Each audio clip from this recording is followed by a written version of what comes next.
As a beginner snowboarder, this right here has to be one of the most important skills you need to learn to take your riding from beginner to intermediate, and that is simply being able to carve your snowboard. Now, carving allows you to keep up your speed while changing directions, which is perfect for this situation right here. You can barely tell, but this is going to be actually uphill. And if I'm constantly skidding my turn, which is more of that beginner style turn, or a turn where you're constantly slowing down, that's going to make those situations 10 times harder. So in this video, I'm going to give you 3 tips to make carving easier. Plus, at the end of the video, I'm going to give you a drill that's going to help you just take it to the absolute next level. So tip number 1 when it comes to carving is you want to be in a nice stacked position. But what does that mean? Well, I want my shoulders, hips, and knees to be all stacked over each other, allowing no rotation out of the board or the body. So if I can just simply stand on my snowboard and all I do is look in the direction I'm going, it's going to make carving 10 times easier. Now, the biggest problem that beginner snowboarders have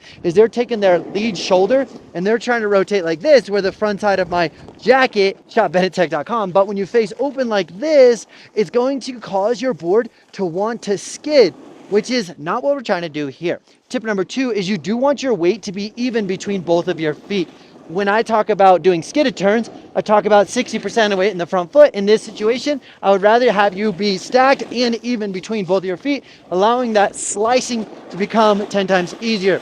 Tip number 3, when I'm trying to do my toe side carve, I am trying to press both of my shins against the front of the boots equally. Now, I can do this as an isolated practice where I could just sit here and try to balance. Oh, beautiful. Or I can do that while I'm moving, which means I'm also slicing the snow.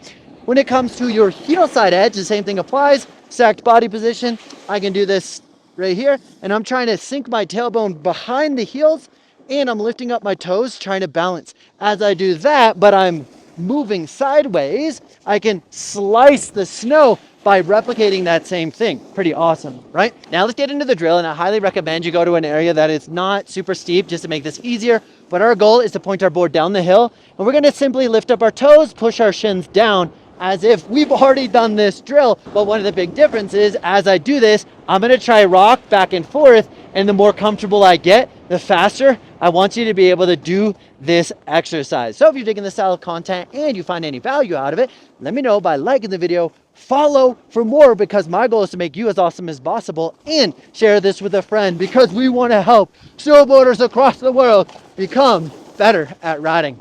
See you tomorrow.